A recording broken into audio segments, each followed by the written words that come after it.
नमस्कार, खबर भारत में आपका स्वागत है। मैं हूं मनीष जैन। आज गुरुवार है, गुरु का वार है, यानी गुरु का दिन है, दादाजी धोनी पालों का दिन है। हमने आपसे वादा किया था कि खबर भारत में प्रति गुरुवार सप्ताह में एक दिन हम दादाजी धोनी पालों को लेकर कुछ खास श्रृंखला आपके बीच लाएंगे। इस गुरुवार हम बात करेंगे दादाजी धोनी पालों की महिमा की। आखिर ये शहर खंडवा क्या सोचता है दादाजी धोनी वालों को लेकर, अपनी महत्ता को लेकर। आइए खंडवा की जुबानी, दादाजी धोनी वालों की कहानी। मैं खंडवा हूं, देश की आध्यात्मिक राजधानी हूं मैं। व्यावसायिकता और बाजार के बीच भी मेरा नाम देश दुनिया में श्रद्धा, भक्ति, समर्पण, शालीनता, सत्कार और सेवा भाव के लिए जाना जाता है। मुझे गर्व है कि मेरी धरा पर मां नर्मदा विराजमान है। मेरा सौभाग्य है कि मेरी गोद में 12 ज्योतिर्लिंग, ममलेश्वर, ओंकारेश्वर है। मेरे पवित्र तटों के किनारों पर लाखों करोड़ों संतों ने तपस्या की है। आदि शंकराचार्य से लेकर जगन्नाथगीर, ब्रह्मगीर, सिंगाजी महाराज ने अपने आशीष मुझ पर लुटाए हैं। नर्मदा के इर्द गिर्द ही परम पूज्य कमल भारती जी महाराज, गौरी शंकर महाराज और उनकी जमात ने गुरु शिष्य परंपरा का निर्वहन किया है। आज भी मेरा नाम लेते ही लोग पूछ पड़ते हैं, धोनी वाले दादाजी का खंडवा।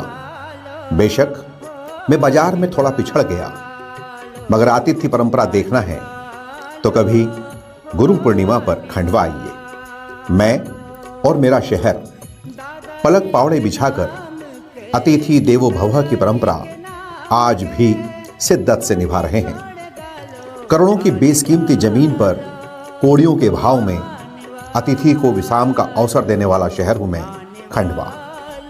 खंडवा आने वाला मेहमान दादाजी धोनी वालों के दर्शन करने अवश्य पहुंचता है। गुरु शिष्य परंपरा को बरसों से शिद्दत से निभा रहे इस जीवन तीर्थ को शत शत नमन। दादा नाम जपना भक्ति भाव है, भजन है, कीर्तन है। दादाजी की चर्चा करना ही सत्संग है। दादाजी का नाम सुनते ही भक्तों के चेहरे पर असीम कृपा का भाव साफ पड़ा जा सकता है। इसीलिए तो मेरा खंडवा अभिवादन में कहता है, जय श्री दादाजी। तो उत्तर में भी जोश के साथ जवाब मिलता है, जय श्री दादाजी। मैं संचार के 9 साधनों पर भी हेलो नहीं, जय श्री दादाजी का ही उद्घोष करता हूं। दादाजी धोनी वाले अवधूत संत हैं, उनकी लीलाएं अलौकिक हैं। वे शंकर अवतार हैं। उनका नाम जप कर लाखों लाख भक्त असीम शक्ति और शांति पाते हैं।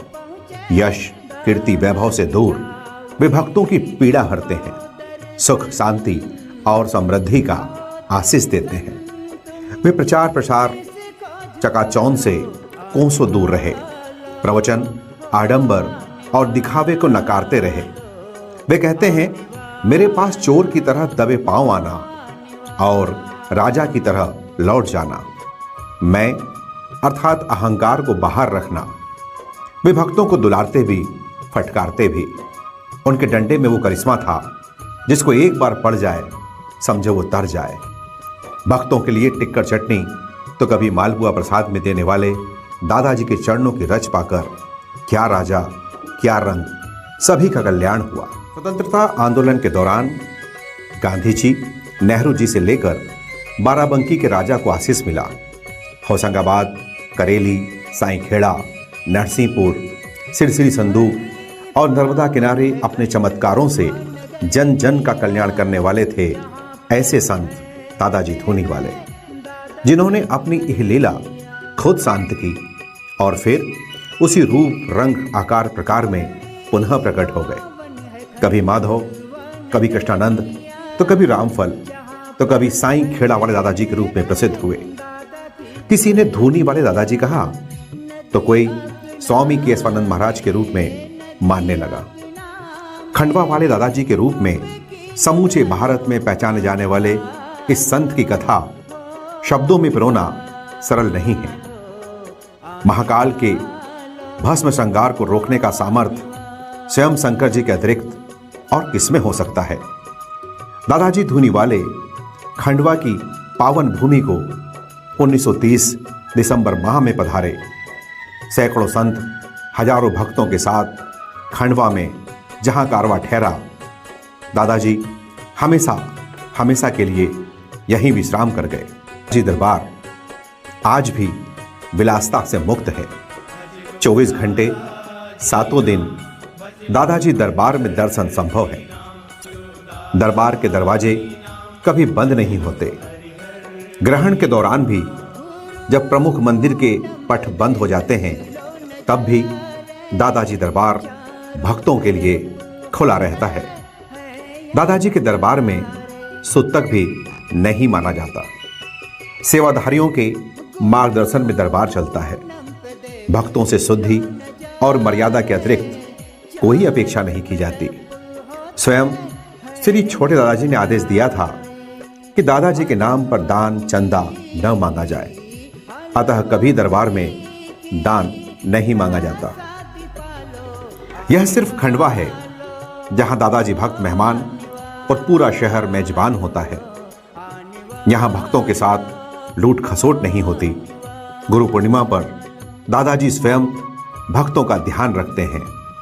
आने वाले भक्तों के लिए जलपान से लेकर भोजन प्रसादी तक सैकड़ों निःशुल्क स्टॉल लगते हैं, जहां हजारों स्वयंसेवक अपनी सेवाएं देते हैं। महत्वपूर्ण यह है कि कारोबार को बंद रखकर ये सेवा कार्य किया जाता है। प्रशासन भी गुरु पूर्णिमा पर स्थानीय अवकाश देकर शासकीय, अशासकीय, अर्धशासकीय विभाग अपने सामर्थ्य के अनुसार स्टॉल लगाकर पुण्य कमाते हैं। देश विदेश में फैले हजारों भक्त अपनी मनोकामना के लिए दादाजी के चरणों में अथवा धूनी माई में नारियल अर्पित करते हैं और मन चाहे मन्नत पूर्ण पाते हैं। भक्त मानते हैं कि दादाजी अंतर्यामी हैं।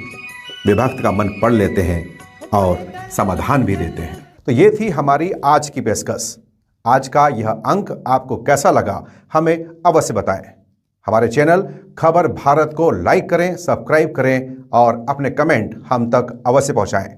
अगले गुरुवार आपसे एक नए विषय के साथ फिर मुलाकात करेंगे।